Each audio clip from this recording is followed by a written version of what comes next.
Welcome to today's episode of Meet Your Personal Trainer, episode 6. The topic is fail again.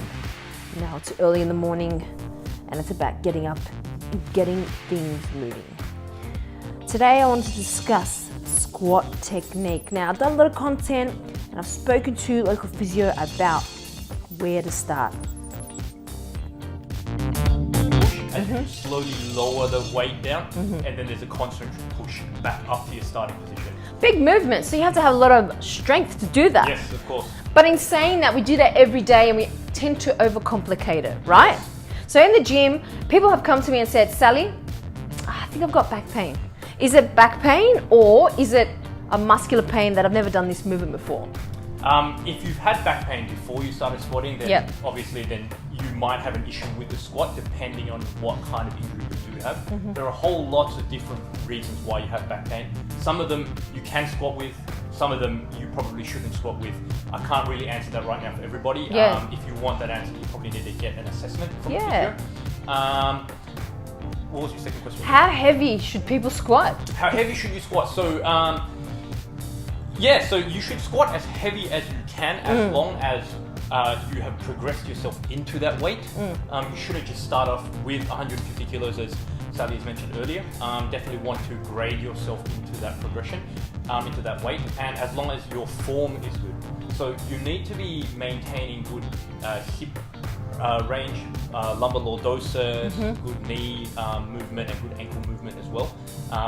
If you have an issue with one of those joints, it's going to affect how the whole squat looks. It's going to affect other joints and how they move as well. Yeah, so for example, people going to squat down and as they push up, their knees buckle in. Yes. You know, that could be many reasons. Could be your glute, could be your quad, hamstring. Could be ankle too. Ankle. So if you don't have ankle dorsiflexion, for example, and you're not actually able to bend forward into that squat from your ankle, you might compensate by collapsing your knees in, which lets your ankle actually have a fake movement where it kind of bends forward, but then your knees collapse. And what happens then? You put a lot of pressure on the medial side of your knees. You put a lot of pressure on your quads. They're not really activating very well. You don't have good what we call external rotation, holding that out. Yeah. Because I see a lot of people go up on their toes. Yeah. So they don't have any awareness that their feet are actually doing something. Especially if you go onto your toes, what's happening is a lot of that center of gravity is moving forward and you're trying to loading the knees. And that's why people go, oh, I've got knee pain. It's because you need to get that form checked, because what's the point of having a really bad foundation and then adding load on it? Yeah. Is that recipe for disaster? Definitely. If you want to build your house, you got to start with your basics, start with the basics. And like, you're talking about mechanics, and we've got a couple of like, what are they called? What are they called here? This is my foot. Yeah, it's my foot. Things that affect a squat, as Kang was saying, his ankle mobility, hip insertion, and other your anatomy basically. Yeah. So if we look at this ankle, for example, you'll see here where this is called your tibia, and that's your fibula. So they're the two bones that come down in your shin, and they attach here onto the ankle joint. If you guys see in here, there's all these soft tissue and ligaments. They form this capsule, and if you've got capsular tightness or joint tightness, and you're not able to go into dorsiflexion, some people might want to turn their foot out and then collapse their arch inwards to create that fake kind of a dorsiflexion movement. And another example we have here is Harry the Spine. I think he's got a little bit of scoliosis. Oh, poor Harry. Yes, so I mentioned a little bit about that, your hip insertion, and Kang had a chat with me about it before, and mentioned that females have obviously different hips. Yeah, so men and women have different anatomy. Women have wider hips. And that'll affect how the joint moves. And that's just one example. People, just because you're a man or just because you're a woman doesn't mean you have the same as the man next to you. Everybody's different. There's a whole bunch of different reasons why your hip moves slightly different than the other person. That's going to be your anatomy, muscle strength, soft tissue tightness, or laxity.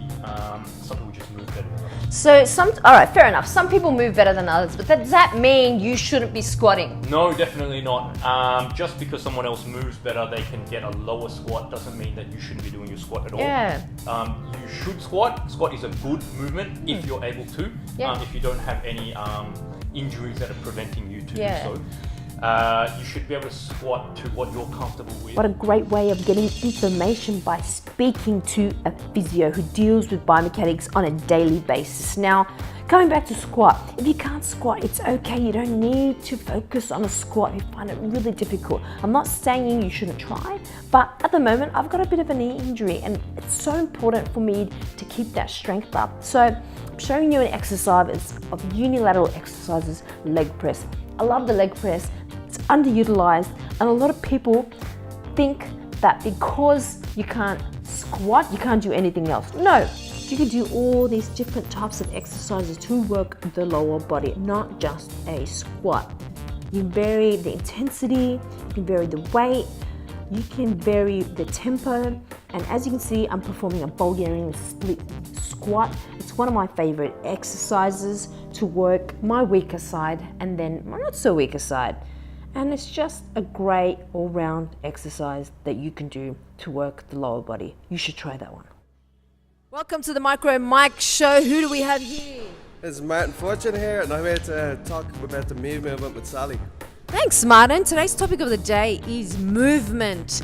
Do you think movement is important, and how do you incorporate it into your daily life? Movement is very important. There's different styles of movement people do, and people don't realize even being static can be a movement. You just need to make sure that when you get up, what you're doing is what you really want to do with life. So when you go down for a walk, if you decide to walk the dog, or if you go to the gym, just make sure it's what you love doing, and don't do something that you don't want to do that makes you feel terrible in life. So it's important to do what you enjoy. So touching on that, Martin, can you tell me what is your favorite exercise or movement that if that was the last exercise on earth, what would you be doing? Can we just check out his guns? Come on, give us a bit of a pose there, young lad. Oh, front double bicep. That's lovely. So tell me. So my favourite movement has to be a deadlift. Without a doubt, the deadlift has to be Why? my movement. Because I just love lifting heavy shit. Lifting heavy stuff off the ground, and it's really nothing better than hitting the 1 rep max on a deadlift. I can't think of anything better in this life. And there you have it. Do what you enjoy, lift heavy as Martin says, but most importantly, do what you love. Thanks for joining me today in the Me Movement. Topic of the day is movement. Who will I interview next? About failing, then one day things make sense and it becomes a whole picture. Now, if we don't fail or we don't even try, how we're going to know to get even better? And that's what I want you to take out of today. It's about actually stepping out of your comfort zone. It's about movement. It's about getting out there and putting yourself out on a limb, because you're going to know that you've done something, but you're going to also realize that there is a chance that you are going to fall flat on your face. It's going to hurt. It's going to be super painful. But isn't that better than not even having it at all? I can't think of anything worse. Not having it at all. Thank you for joining me today on Meet Your Personal Trainer. My name is Sally from the Me Movement. I'll see you next time.